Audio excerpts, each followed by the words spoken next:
You ever wake up and just know something is wrong? Not the kind of wrong you can point at or fix with coffee. I mean the kind that sticks to your skin, makes you check your phone for news even when you know you'll find nothing. That was this morning. My name's Tyler, 28, single, live in a suburb outside Columbus, Ohio. Mom's 10 minutes away. My older brother Nate is always blowing up my group chat with memes. And my dad, well, let's just say we're on good terms, if good means awkward. I work from home for a company nobody's ever heard of, selling software to hospitals. Woke up, opened my laptop, checked Slack. Messages sat there, unread. Half of them are just green dots with no activity. Okay, whatever, maybe it's a slow Monday. But then there's a cough outside my window. Not just one, it's two, three. Too close, too wet sounding. My neighbor, Mrs. Dalka, usually feeds the birds around this time, but today, I only see her blurry shape through the curtain. She's not moving like herself, just stands there, hunched, head cocked sideways, staring at the hedge. The rest of the street's off, too. A white military van idles at the end of the block. One of those big ones with the fat antenna and the blacked out windows. My town's seen tornadoes, but never Humvees. The driver hasn't moved for half an hour. He's wearing a gas mask. I can see the straps digging into his cheeks, glass fogging up every so often, but it should be cold outside, but I'm sweating. The flat greeting city owner told us he would be here in 10 minutes. I make coffee anyway, normal routine. Can't find my favorite mug. Doesn't matter. As I fill it up, my phone vibrates with a local news alert. Authorities investigating strange illness, no cause for concern. The kind of headline that makes you concerned. I scroll. There's a picture of a city block, police tape, a red stain on the sidewalk. The article says it's nothing, but blood on the street before noon isn't nothing. My mom calls. She never calls this early. Tyler, are you home? Her voice is tight. I ask if she's all right, and she laughs, but not the way she usually does. She sounds like she's hiding something. Stay inside today, okay? Don't go out. Don't even open the door for anyone, not even family. The call drops. I try to call back. It rings and rings, then goes to voicemail. I text Nate. He's always up, always online. No reply. The group chat is dead. I check Instagram, Facebook, Twitter, nothing but confused posts and the same video of a guy ranting about something in the water. I watch the news, but every channel says something different. One anchor is reading off a teleprompter with sweat running down her face. Another keeps glancing off screen like she's scared of her own crew. My internet flickers, then dies. When it comes back, half my saved contacts are unavailable. I look outside again. Mrs. Dalka is gone. The military van is gone. But there's a smear of something dark across the street. My hand shakes as I dial Mom again. Still nothing. A knock on my door. I freeze. Not the UPS knock, not my neighbor's gentle tap, but a heavy pounding. I peek through the peephole. It's a man. But I don't know him. He's wearing a hoodie and his hands are red. I back away, heart slamming. The knocking stops, then starts again. Harder. I turn on every lock, shove a chair under the handle. Later, I hear more coughing, shuffling. The air smells wrong, acrid, sharp, like burning plastic. The sun starts to set, and my phone buzzes with a new alert. Emergency, shelter in place, trust no one, not even family. I stare at the words, trying to breathe. My whole life I've been told blood is thicker than water. But tonight, water might be the only thing that isn't poisoned. My hands move without thinking. I drag my dad's old desk in front of the door, nail the windows shut with whatever I can find. I fill the bathtub with water, load the only kitchen knife I have under my pillow. My stomach is tight. I want to call Mom, Nate, anyone. But the warning sticks in my head. Trust no one, not even family. By midnight, the street is empty. No lights in any window, not even the constant glow of the neighbor's TV. Just shadows, stretching longer with every passing hour. I lie in bed, listening to the silence, waiting for the world to end or for someone I love to come knocking, and praying I'll have the strength not to open the door. The next morning, I wake to the sound of screaming. Not movie screaming, not something you'd hear at a haunted house. This is animal, desperate.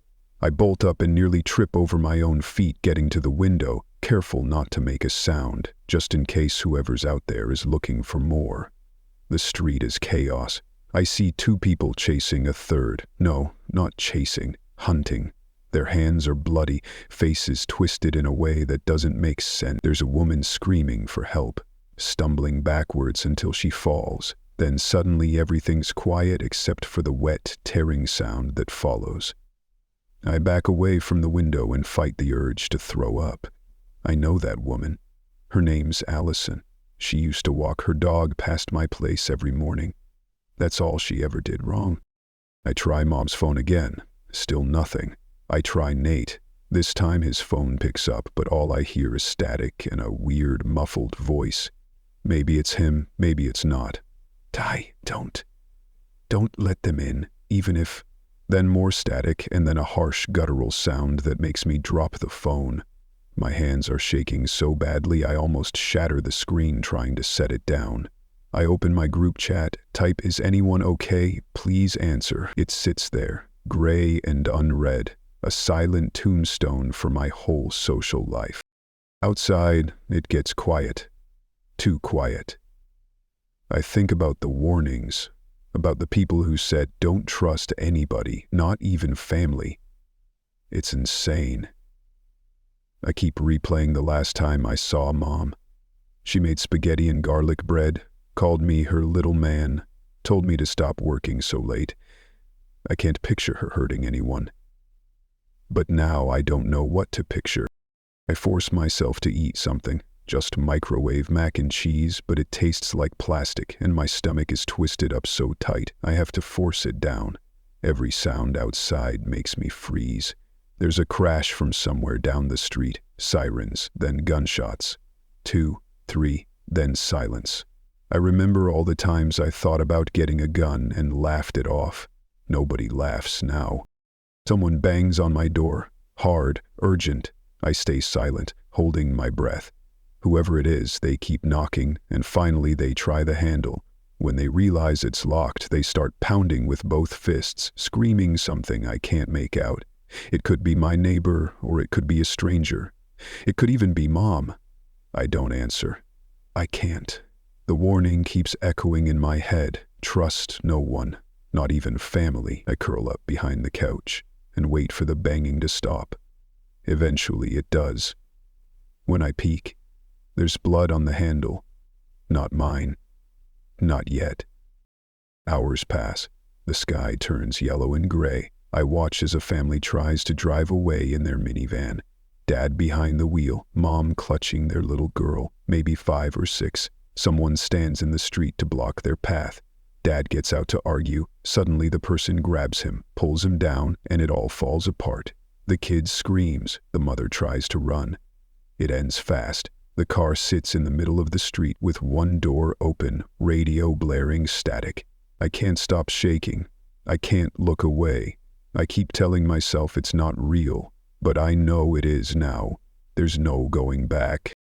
By sunset, my water is running slow. My phone is almost dead. My house smells like sweat and fear. I keep checking every door, every window.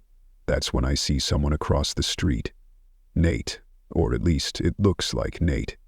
He's standing too still, staring up at my house. I want to run out and hug him, but I remember the warning. I call his name, just barely loud enough to hear. He doesn't move, just stares. After a few minutes he walks away, slow, like a sleepwalker or someone who's lost. I don't know if it was really him. Maybe it was. Maybe it wasn't. Night falls and everything is different. The street is empty except for shapes that move too slowly to be human. My whole world has shrunk to this little box of walls and fear. I'm hungry, I'm tired, and I'm more alone than I've ever been in my life. I finally understand this isn't about a virus or infection. It's about something else, something that changes who people are at the core. Someone I love is out there, maybe more than one. But I can't trust them. Not anymore. Not even family. I lose track of time. Hunger drags at me, exhaustion too, but fear is the loudest thing. I haven't slept more than an hour at a time. Every creak makes my heart hammer. There's banging, sometimes close, sometimes far. It never stops for long. I find myself checking the same locks over and over, replaying the emergency alert in my head like a mantra. Trust no one, not even family. It feels like days. I run out of real food and start eating whatever's left. Crackers, canned fruit, even a box of old cereal I'd sworn was stale. The tap dribbles, then nothing. I drink bottled water, then ration the tub. I use the bathroom in the dark, careful not to make noise. Every sound outside means possible death. The next time someone comes to the door, it's almost midnight. I hear quiet sobbing. I freeze, not breathing. A voice calls out, "Tyler, it's me, please. It's Mom." Her voice is raw, desperate, broken. She begs, "Please, it's not safe out here, baby. Open the door. I'm your mother." I stare at the wood. I want to tear it open, but that warning plays over and over in my head, slicing up my memory of her. Smiling, alive, real. I can't move. I can't risk it. She keeps begging. Eventually she leaves, her footsteps fading away into nothing. I don't cry. I'm empty. If that was my mom, I might never forgive myself, but if it wasn't, I'd be dead. I don't know which is worse. The street is wreckage now. Fires burn in the distance. Cars are crumpled into mailboxes and each other. Sometimes I see shadows in the windows across the street. Sometimes I think I see Nate again, just standing and watching me. I wave, once, just in case, but he doesn't move. The only answer is the shifting dark behind him. Late that night, someone breaks into the house next door. Screams, then glass shattering, then nothing. They stay away from the windows. I start to hear noises inside my own house. Soft, deliberate. Not animals, not pipes. People, maybe. Or whatever people are now. I have to do something. I grab my knife and a flashlight, press my back to the wall and listen. Someone's in my kitchen. I hear a spoon fall, quiet voices. I almost call out for help, but the warning is louder than my hope. I move through the dark, slow and careful. I catch a glimpse. 2 people, eating my food, shoveling cereal into their mouths with their bare hands. I know them, at least I used to. That's the couple from down the street, the ones who brought pie at Thanksgiving. Their eyes are wrong. Their hands move too fast, too jerky. They stop and look at me, mouths full of food, and I see that their teeth are broken, gums bloody. They smile, too wide, and ask if I'll sit with them, but the words don't sound right. I run. I slam the bathroom door, wedge a chair against the knob, and wait. My heart shakes my whole body. I hear them wandering the house, calling my name, laughing, breaking things. Hours pass before they leave. By the time the sun rises, I know I can't stay. The water's almost gone, the food's gone, my house isn't safe. I pack my backpack, water, knife, flashlight, the one photo I have left of my family before all this. I force myself to walk out the back door, keeping low, watching for movement. The air smells like smoke and rot. I keep thinking I hear Mom's voice, Nate's voice, but it's just the wind. I walk through the yards, past smashed cars and open doors, every muscle in my body coiled. I try not to look at the faces in the windows, but sometimes they look back. Sometimes they knock, soft and slow, or shout my name. I don't answer. Not anymore. I find an old bike, tires half flat, but it gets me 3 blocks away before I have to ditch it. A grocery store up ahead looks untouched. I sneak inside, grab what I can. Cans, water, a pack of beef jerky. A woman is in the aisle, face hidden by her hair, crying. She looks up, and I see her eyes. Milky, not quite human. She asks if I'll help her, but her mouth never moves. I back away, clutching my knife, and she just watches me go. My only rule now, keep moving.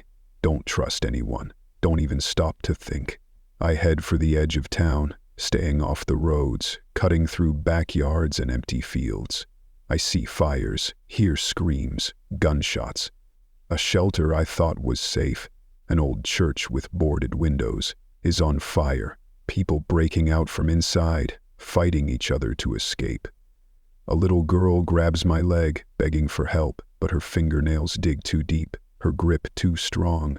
I kick free. I don't look back. When night falls again, I'm on the outskirts of the city, battered, filthy, and hungry. I look at the photo of my family one last time, then shove it in my pocket. The rules of the world are gone. The only thing left is survival. The only thing I can trust is myself. I walk into the darkness, not hopeful, not doomed, just changed. I don't know who I'll be tomorrow, or who will be waiting in the dark.